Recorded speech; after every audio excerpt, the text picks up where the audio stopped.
Hello everyone, welcome back to Inquisitive Learners. My name is Swati. Guys last 2 videos में हमने बात करी थी रिट्स के बारे में और इसका मीनिंग समझा। साथ ही साथ हमने ये समझा कि रिट्स का यूज़ किस लिए किया जाता है और किन आर्टिकल्स के थ्रू किया जाता है।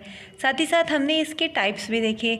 आज की वीडियो में हम लेंगे एक छोटा सा टेस्ट और जानेंगे कि हमें रिट्स कितने समझ में आए हैं। देखते हैं आज का first question. Which of the following writs is said to be a grantor of personal freedom? इसमें से किस रिट को पर्सनल फ्रीडम का ग्रांटर कहा जाता है?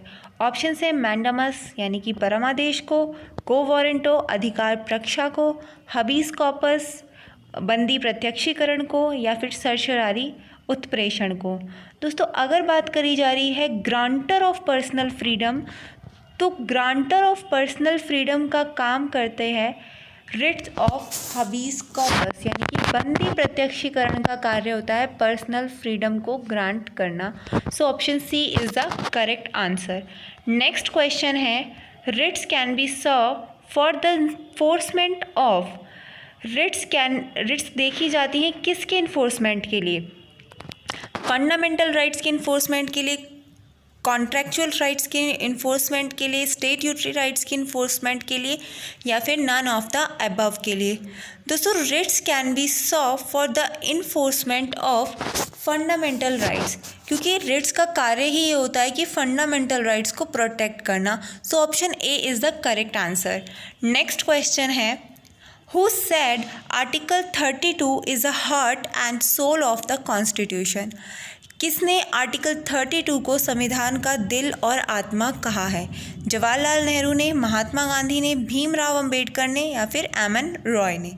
दोस्तों आर्टिकल 32 को संविधान का दिल और आत्मा कहा है डॉक्टर भीमराव अंबेडकर ने। So option C is the correct answer. Next question है the unlawful detention of a person is question by the writ of. किसी व्यक्ति का अनलॉफुल डिटेंशन किस रिट के द्वारा क्वेश्चन किया जा सकता है?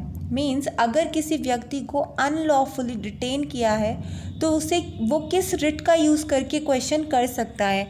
मैंडामस, सर्शरारी, हबीस कॉपस या को वारंटो? दोस्तों अगर किसी व्यक्ति का अनलॉफुल डिटेंशन हुआ है सो वो क्वेश्चन कर सकता है by the writ of habeas corpus यानी कि बंदी प्रत्यक्षीकरण रिट को यूज़ करके वो क्वेश्चन कर सकता है। नेक्स्ट क्वेश्चन है which of the following articles of the constitution of India provides constitutional remedies for the enforcement of fundamental rights?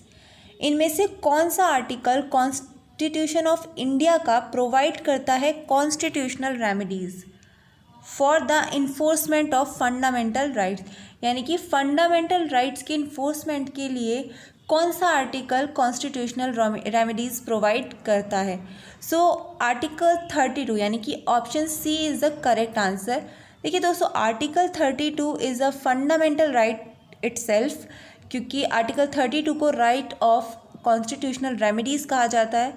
तो रेमेडीज़ का कार्य आर्टिकल 32 करता है for the enforcement of fundamental rights. So option C is the correct answer. Next question है power of issuing a writ of habeas corpus lies with. Habeas corpus writ को issue करने की power किसके हाथ में है? बेसिकली कौन लाई करता है? Supreme court, high court, district court, या फिर ए एंड बी? दोस्तों सुप्रीम कोर्ट और हाई कोर्ट दोनों लाइज करते हैं पावर हबीस कॉपस रिट को इशू करने की। सो आंसर है इसका डी, ए एंड बी, यानी कि सुप्रीम कोर्ट भी एंड हाई कोर्ट भी। So option D is the correct answer. Next question है which of the following is not matched? Guys not matched यानी कि इनमें से कौन सा ऑप्शन मैच नहीं कर रहा है? बेसिकली एक तरफ रिट्स के नेम है और एक तरफ उनका मीनिंग लिखा हुआ है और हमें ये बताना है कि कौन सा मीनिंग गलत है। सो देखते हैं habeas corpus to have a body, yes ये तो सही है बिल्कुल। मैंडामस वी कमांड, ये भी सही है। Certiorari to be certified, yes it is also right.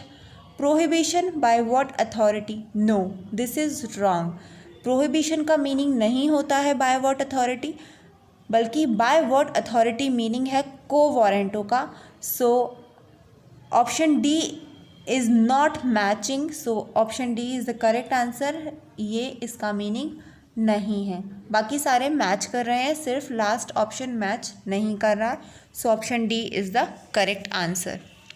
Next question है, which of the following writs can be used against a person believe to be holding a public office to which he is not entitled to.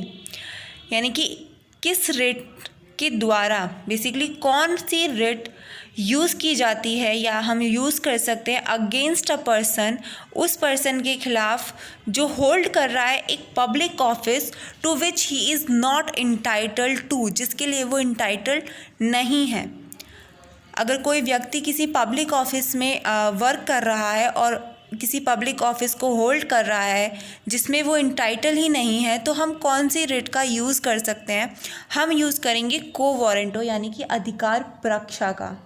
Option C is the correct answer, यानी कि quo warranto writs can be used against a person believe to be holding a public office to which he is not entitled to. Option C is the correct answer. Next question है, the power to issue writs by the high courts has been envisaged under which of the following article. देखिए, अगर writ से related बात करी जा रही है तो article 226 is related to high courts, right. So option C is the correct answer. एक बार सारे ऑप्शंस देख लेते हैं। अगर आर्टिकल 21A की बात करी जाए तो ये राइट टू एजुकेशन की बात करता है।